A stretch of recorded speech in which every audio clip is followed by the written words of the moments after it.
എപ്പിസോഡിന്റെ opening സീനില് ഇപ്പൊ ആ ഒരു എയ്ത്ത് ടൈൽ മോൺസ്റ്റർ അവനിപ്പോ റാപ്പ് സോങ് ഒക്കെ പാടി അതിനനുസരിച്ച് ഡാൻസ് കളിച്ചുകൊണ്ടേ ഇരിക്കുകയാണ്. അതിന് കരീനെ വിളിച്ചു പറയും, നിർത്തണടാ, നിന്റെ പേക്കൂത്ത് കാണാനല്ല ഞങ്ങൾ 4 പേരും ഇവിടേക്ക് വന്നത്. നിനക്കിനി അധിക ആയുസില്ലാന്ന് പറയുന്ന അതേ സമയത്ത് ഇവിടെ സാസുക ആവട്ടെ, അവനിപ്പോ വലിയൊരു വാളെടുത്ത് അതിന് നേർക്ക് എടുത്തു ചാടും. പക്ഷെ മോൺസ്റ്റർ അവൻ ആ സ്ക്വാഡ് എടുത്ത് ഇപ്പൊ സാസുകയെ തന്നെ കൂളായിട്ട് ഇപ്പൊ ബ്ലോക്ക് ചെയ്ത് നിൽക്കും. പക്ഷെ സാസുക അവൻ ചില്ലറക്കാരനല്ല. അവൻ ആ വാള് അത് സ്ക്വാഡിന്റെ ഉള്ളിലൂടെ ഇറക്കി എയ്ത്ത് ടൈൽ മോൺസ്റ്ററിന്റെ ബോഡിയിലേക്ക് കുത്തി ഇറക്കും. കുത്തു കിട്ടുമ്പോ ഇപ്പൊ മോൺസ്റ്റർ ആവട്ടെ അവൻ ഒരു സെക്കൻഡ് ഷോക്കാവും. മോൺസ്റ്റർ ഉടനെ ആ സ്ക്വാഡ് വലിച്ചെറിയും. എന്നിട്ടൊരു ബുക്ക് എടുത്ത് അതിലെന്തൊക്കെയോ കാര്യങ്ങള് ഇപ്പൊ എഴുതാൻ തുടങ്ങും. അപ്പൊ ആ ഒരു ഗ്യാപ്പില് സാസുക ആവട്ടെ ആ സ്ക്വാഡ് എടുത്ത് സുഗട്സുവിന് കൊടുക്കും. എയ്ത്ത് ടൈല് അവൻ ആ ബുക്കിൽ എഴുതും, വില്ലൻ അവൻ എന്നെ വാള് വെച്ച് കുത്തി, അതുകൊണ്ട് തന്നെ അവന്റെ കഥ കഴിക്കാതെ എനിക്കിനി വിശ്രമമില്ലെന്ന് പറഞ്ഞ് ആ ബുക്ക് അടച്ച് ഇപ്പൊ സാസുകയായിട്ട് ഫൈറ്റ് ചെയ്യാൻ റെഡി ആയിട്ട് നിൽക്കും. മോൺസ്റ്റർ മാമൻ ഇപ്പൊ സ്റ്റൈലായിട്ട് സ്റ്റെപ്പൊക്കെ ഇട്ട് ആളുടെ 8 ബ്ലേഡും ഇപ്പൊ കയ്യിലെടുക്കും. അത് കറക്കി കറക്കി അങ്ങനെ മാസായിട്ട് നിൽക്കാണ്. അതുകൊണ്ട് ജൂഗോ, കരീന, സുഗട്സു ഇവര് 3 പേരും ഇപ്പൊ ഷോക്കാവും. പക്ഷെ സാസുകയ്ക്ക് മാത്രം യാതൊരു പ്രശ്നം ഉണ്ടാവില്ല. സാസുക അവന്റെ അടുത്തേക്ക് ഇപ്പൊ ഓടിയെടുക്കും. അതിന് മോൺസ്റ്റർ മാമനാവട്ടെ ആ കത്തികൾ അറഞ്ചം പുറഞ്ചം വീശി ഇപ്പൊ സാസുകയുടെ അടുത്തേക്ക് സ്പീഡിൽ വന്നോണ്ടിരിക്കുകയാണ്. ഇപ്പൊ 2 പേരും വമ്പൻ ആയുധങ്ങളൊക്കെ എടുത്ത് പരസ്പരം പൊരിഞ്ഞ ഫൈറ്റ്. സാസുക വിട്ടുകൊടുക്കില്ല. മോൺസ്റ്റർ മാമന്റെ ഓരോ പഞ്ചും ഓരോ ബ്ലേഡുകളും അവൻ തട്ടിമാറ്റും. പക്ഷെ മാസ്റ്റർ ആളാ ബ്ലേഡുകളെല്ലാം തന്നെ ഇപ്പൊ കറക്കി കറക്കി സാസുകയുടെ മേലെ വീശി അടിച്ചുകൊണ്ടേയിരിക്കും. സാസുക ആവട്ടെ അവന്റെ ശരീരം കണ്ണുപയോഗിക്കും. പക്ഷെ അപ്പോഴേക്കും ആ ഒരു മോൺസ്റ്റർ അവന്റെ ബ്ലേഡ് വെച്ച് ഇപ്പൊ സാസുകയെ വെട്ടും. ചോര തുളുമ്പി ഇപ്പൊ സാസുക അവൻ അങ്ങനെ നിൽക്കാണ്. അത് കണ്ട് ഇപ്പൊ നമ്മുടെ 3 സ്വത്തുമണികളും പേടിച്ച് വിറച്ച് നിൽക്കാണ്. സാസുക ഉടനെ അവന്റെ ചിത്തോരി പവർ എടുത്ത് അതവന്റെ കത്തിയിൽ അപ്ലൈ ചെയ്ത് ആ 8 ടൈലിന് വെട്ടാനായിട്ട് അവന്റെ തൊട്ടടുത്തെത്തും. അപ്പൊ അതേ സമയത്ത് ഇപ്പൊ 8 ടൈൽ ആവട്ടെ അവനും ചിത്തോരി പവർ എടുത്ത് അവന്റെ ബ്ലേഡ് ഉപയോഗിച്ച് ഇപ്പൊ സാസുകയെ പ്രിവെന്റ് ചെയ്യും. അത് കണ്ട് ഇപ്പൊ സാസുക പോലും ഒരു സെക്കൻഡ് ഫ്രീസ് ആയി പോവും. അതിന് കരീന പറയും, അവന്റെ പവറ് അത് ചിത്തോരി പവറാക്കി ഇപ്പൊ കൺവേർട്ട് ചെയ്തിരിക്കുകയാണ്. മോൺസ്റ്റർ മാമൻ അവൻ 2 ബ്ലേഡ് ഇപ്പൊ കയ്യിലെടുക്കും. അവൻ സാസുകയെ നോക്കി ചിരിച്ച് ആ 2 ബ്ലേഡും ഇപ്പൊ സാസുകയുടെ കയ്യില് അങ്ങനെ കുത്തി ഇറക്കും. സാസുകയുടെ 2 കൈയും അനക്കാൻ കഴിയാതെ അവൻ അങ്ങനെ വീണ് കിടക്കുകയാണ്. മോൺസ്റ്റർ ഒരു കത്തി എടുത്ത് ഇപ്പൊ സാസുകയെ വെട്ടാനായി ചാടി വീഴും. പക്ഷെ അപ്പോഴേക്ക് സുഗട്സു അവൻ ആ സ്ക്വാഡ് വെച്ച് ഇപ്പൊ മോൺസ്റ്ററിനെ തടയും. പക്ഷെ മോൺസ്റ്റർ അവൻ ആ സ്ക്വാഡ് അവന്റെ പവർ വെച്ച് ഇപ്പൊ കട്ട് ചെയ്യാൻ തുടങ്ങും. സാസുക അവന്റെ നേർക്ക് ഇപ്പൊ ചിത്തോരി പവർ അത് വലിച്ചെറിയും. അതിന്റെ പവറില് 8 ടൈല് അവൻ തെറിച്ചുപോയി അടിച്ചു വീഴും. അപ്പൊ കരീന അവൾ അവിടേക്ക് ഓടി വരും. എന്നിട്ട് സാസുകയോട് പറയും, എന്റെ കയ്യിൽ കടിക്ക്. ഉടനെ സാസുക ഇപ്പൊ അവളുടെ കയ്യിൽ കടിക്കാൻ തുടങ്ങും. അവളുടെ പവറ് അതിപ്പോ പതിയെ പതിയെ സാസുകയ്ക്ക് ട്രാൻസ്ഫർ ആവും. അവന്റെ ബോഡിയിൽ ഉണ്ടായിരുന്ന പരുക്കുകളെല്ലാം തന്നെ ഇപ്പൊ ഹീലായി അവന്റെ പവറ് അത് തിരികെ കിട്ടും. ഇതാണ് ആക്ച്വലി കരീനയുടെ യഥാർത്ഥ പവർ. അപ്പൊ അതേസമയം ആ 8 ടൈല് അതവരടിക്കാനായിട്ട് വലിയൊരു പാറപ്പുറത്ത് അങ്ങനെ ഹായായിട്ട് നിൽക്കുകയാണ്. അതിന് സുഗട്സു അവനെ ഒറ്റയ്ക്ക് കീഴ്പ്പെടുത്താനാവില്ല, നമുക്കെല്ലാവർക്കും ചേർന്ന് അവനെ അടിച്ചു വീഴ്ത്താന്ന് പറഞ്ഞ് അവര് 3 പേരും ഇപ്പൊ പൊരിഞ്ഞ ഫൈറ്റ്. 8 ടൈൽ ആവട്ടെ ഇപ്പൊ സുഗട്സുവിനെ അവനെ അടിച്ചിടും.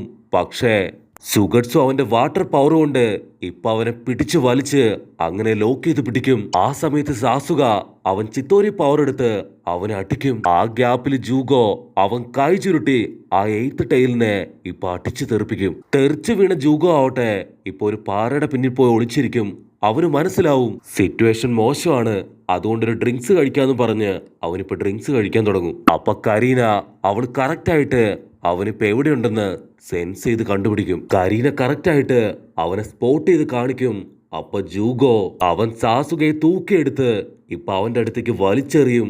അതേസമയം ഇവിടെ 8 ടൈലിന് മനസ്സിലാവും അവന്റെ മോൺസ്റ്ററിനെ പുറത്തിറക്കിയാൽ മാത്രമേ ഇനി രക്ഷയുള്ളൂ. അവൻ ഉടനെ ഇപ്പൊ അവന്റെ 8 ടൈൽ മോൺസ്റ്ററിനെ പതിയെ റിലീസ് ചെയ്യാൻ തുടങ്ങും. ആ റെഡ് കളർ ചക്ര അതങ്ങനെ ഇപ്പൊ പുറത്തേക്ക് വരും. സാസുക അവനെ വെട്ടിത്തെറിപ്പിച്ച് അവിടുന്ന് തെന്നി മാറും. അവനാവട്ടെ ജൂഗോയും കരീനയും ലക്ഷ്യം വെച്ച് അവരുടെ അടുത്തേക്ക് ഇപ്പൊ പാഞ്ഞെടുക്കും. 8 ടൈലാവട്ടെ അവനിപ്പോ കലി കയറി നിലത്താഞ്ഞൊരടി. ആ ഒരു അടിയില് നമ്മുടെ 3 സ്വത്തുമണികളും തെറിച്ചുപോയി വെള്ളത്തിൽ വീഴും. അവൻ അങ്ങനെ വെട്ടിത്തിരിഞ്ഞ് ഇപ്പൊ സാസുകയുടെ നേർക്ക് വരും. പക്ഷെ ഇത്തവണ സാസുക അവന്റെ 2 കണ്ണും തുറന്ന് മങ്കിക്കു ശരീരം കണ്ണ് ഉപയോഗിച്ച് ഗെഞ്ചിപ്സ് പുറത്തെടുത്ത് അവൻ അങ്ങനെ ലോക്ക് ചെയ്ത് പിടിക്കും. പക്ഷെ ആ ഒരു 8th ടൈല് അതിന്റെ ഫുൾ പവർ എടുത്ത് ഇപ്പൊ ചാടി എഴുന്നേറ്റ് സാസുകയുടെ നെഞ്ചത്ത് തന്നെ ഇപ്പൊ ആഞ്ഞൊരടി. ആ ഒരു അടിയില് സാസുക കറങ്ങി അടിച്ച് ഇപ്പൊ താഴെ വീഴും. പിന്നെ അവൻ അനക്കമുണ്ടാവില്ല. ഇവിടെ കരീന ആവട്ടെ അവളാകെ പേടിച്ചു വിറയ്ക്കും. ജൂഗോ ആവട്ടെ അവനിപ്പോ ഫ്ലാഷ് ബാക്കില് സാസുകയെ കണ്ട കാര്യം അത് ആലോചിക്കാൻ തുടങ്ങും. അവിടുന്ന് അങ്ങനെ ബ്ലാക്ക് ഔട്ട് ചെയ്ത ഇത്തവണ ജൂഗോ അവന്റെ പവർ വെച്ച് ഇപ്പൊ സാസുകെ അവന് പതിയെ ഹീൽ ചെയ്യാൻ തുടങ്ങും. അപ്പൊ 8 ടൈല് അവൻ വിളിച്ചു പറയും, എന്റെ 8 ടൈലാണ് നിന്റെ ഗെഞ്ചിപ്സു അത് ബ്രേക്ക് ചെയ്തത്. അതിന്റെ റിയൽ ഫേസ് അത് ഞാൻ കാണിച്ചു തരാന്ന് പറഞ്ഞ് അവനിപ്പോ മുഴുവനായിട്ടും ആ 8th ടൈലായി മാറും. 8th ടൈലിനെ കണ്ട് ഇപ്പൊ എല്ലാവരും ഷോക്കാവും. അതിനെ കാണാൻ ഒരു ഓക്ടോപ്പസിന് പോലെയാണുള്ളത്. സുഗട്സു ആണെങ്കില് പേടിച്ചു വിറച്ച് വെള്ളത്തിൽ തന്നെ കിടക്കും. ഇവിടെ ജൂഗോ അവന്റെ ഫുൾ പവറും കൊടുത്ത് ഇപ്പൊ സാസുകയെ റെഡിയാക്കും. പക്ഷെ എന്താ, ജൂഗോയുടെ പവർ നഷ്ടപ്പെട്ട് അവന്റെ രൂപം അത് ചെറുതായി മാറും. സാസുക ടെൻഷനായിട്ട്, നിനക്ക് എന്താ പറ്റിയേ, നീ എന്തിനാ ഇത് ചെയ്യാൻ പോയെ?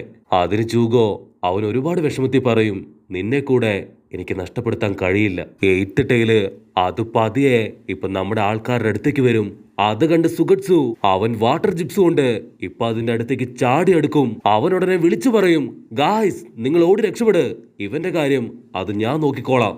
അത് കേൾക്കേണ്ട താമസം കുട്ടി ജൂഗോ ആവട്ടെ അവിടുന്ന് നിക്കറും പൊക്കി ഓടാൻ തുടങ്ങും. 8th ടൈല് അതിപ്പോ സുഗട്സുവെ എടുത്തിട്ട് അടിച്ചുകൊണ്ടിരിക്കുകയാണ്. 8th ടൈല് അത് റെസനൻ പവർ പോലെ എന്തോ ഒരു പവർ ക്രിയേറ്റ് ചെയ്യും. അതുടനെ ഇപ്പൊ സുഗട്സുവിന്റെ നേരെ അങ്ങനെ പ്രയോഗിക്കുകയാണ്. വലിയ സൗണ്ട് പുറത്തേക്ക് വരുമ്പോ ഇപ്പൊ ഗ്രാമത്തിലുള്ള എല്ലാവരും ആ സൗണ്ട് കേൾക്കും. അപ്പൊ മിലിറ്ററി ഫോഴ്സിലുള്ള 2 പേര് ആ കാഴ്ച കാണും. അവർക്ക് മനസ്സിലാവും അത് 8th ടൈലിന്റെ ശബ്ദമാണ്, എന്തോ കുഴപ്പമുണ്ട്, എത്രയും പെട്ടെന്ന് എല്ലാവരെയും അറിയിക്കണം എന്ന് പറഞ്ഞ് അവരാവട്ടെ അവിടുന്ന് ഓടാൻ തുടങ്ങും. കട്ട് ചെയ്ത ഇവിടെ സുഗട്സു അവൻ അനക്കമില്ലാതെ കിടക്കാണ്. അപ്പൊ കരീന പറയും, അവൻ അനക്കമില്ല, അവൻ ഓൾറെഡി ഇപ്പൊ മരിച്ചു കഴിഞ്ഞു. അത് കേൾക്കുമ്പോ ഇപ്പൊ സാസുകയ്ക്ക് ഒരുപാട് വിഷമാവും. കാരണം അവനു വേണ്ടിയാണ് സുഗട്സു തന്റെ ജീവൻ കളഞ്ഞത്. മാത്രമല്ല ജൂഗോ അവന്റെ പവർ കൊടുത്ത് അവനിപ്പോ മിനി സൈസായി. കരീന ആവട്ടെ അവളുടെ പവറും കൊടുത്ത് അവൾക്ക് പവർ നഷ്ടപ്പെട്ട് അങ്ങനെ ഇരിക്കുകയാണ്. ഇതിനെ എന്തായാലും ഞാൻ തന്നെ പിടിക്കുന്നു പറഞ്ഞ് ഇപ്പൊ സാസുക ആവട്ടെ അവന്റെ കണ്ണു തുറക്കും. ആ ഒരു അമത്തറാസ് പവർ അതുപയോഗിച്ച് ഇപ്പൊ സാസുക ആ 8th ടൈലിനെ കത്തിക്കാൻ തുടങ്ങും. നോ എന്ന് പറഞ്ഞ് ആ ഒരു 8th ടൈല് അത് അലറിക്കരയും. ജൂഗോ ആണെങ്കില് ആ ഒരു ഫയർ കണ്ട് അവൻ പേടിച്ചു നിൽക്കുകയാണ്. ഇവിടെ 8th ടൈലിന് മുഴുവനായിട്ട് ആ ഒരു ബ്ലാക്ക് ഫയർ അത് മൂടിക്കഴിഞ്ഞു. 8th ടൈലിന്റെ ഒരു കൈ അത് കട്ടായി ഇപ്പൊ കരീനയ്ക്ക് നേരെ തെറിച്ചു വരും. അത് സാസുക വെട്ടിമുറിച്ച് ഇപ്പൊ കരീനയോട് പറയും, കരീന ഓടിക്കോ, അല്ലെങ്കിൽ വലിയ അപകടമാണ്. അവൾ ഉഷാറായിട്ട് ഓടും. പക്ഷെ അപ്പോഴേക്കും 8th ടൈലിന്റെ മറ്റൊരു ഭാഗം അത് കരീനയുടെ ബോഡിയിൽ വീണ് അവൾ കത്താൻ തുടങ്ങും. ജൂഗോ ടെൻഷനായിട്ട് ഇപ്പൊ സാസുകയും വിളിച്ചോടും. അത് കണ്ട സാസുക ആ ഒരു ബ്ലാക്ക് ഫയർ അത് അങ്ങനെ തന്നെ ഇപ്പൊ അബ്സോർബ് ചെയ്യാൻ തുടങ്ങും. ജൂഗോ കരീനയെ ഇപ്പൊ തൂക്കിയെടുക്കും. അപ്പൊ സാസുക അവന് തന്നെ അവന്റെ പവറിനെ വിശ്വസിക്കാൻ കഴിയുന്നില്ല. അവൻ ഉടനെ 8th ടൈലിന്റെ മേലെ അവൻ ഉപയോഗിച്ച അമത്തറാസ് പവർ അതും തിരികെ അബ്സോർബ് ചെയ്യും. അങ്ങനെ 8th ടൈലും ഇപ്പൊ നോർമലായി മാറും. അപ്പൊ അതേ സമയത്ത് ലോങ് ഷോട്ടില് ആ ഒരു 2 സോൾജേഴ്സ് അവരിതെല്ലാം കണ്ട് അങ്ങനെ ഇരിക്കുകയാണ്. അപ്പൊ ഒരുത്തൻ പറയും, അവർ അക്കാഡ്സ്കി ടീമാണ്, നമ്മളെ കൊണ്ട് അത്ര എളുപ്പത്തില് അവരെ തോൽപ്പിക്കാനായിട്ട് കഴിയില്ല. ഇവിടെ നമ്മുടെ സ്വത്തുമണികള് ഇപ്പൊ 8th ടൈലിനെയും തൂക്കിയെടുത്ത് അവര് മാസായിട്ട് അവരുടെ ഹൈഡ് ഔട്ടിലേക്ക് പോവാണ്. അതോടുകൂടെ ഈ ഒരു എപ്പിസോഡും അവസാനിക്കുന്നു.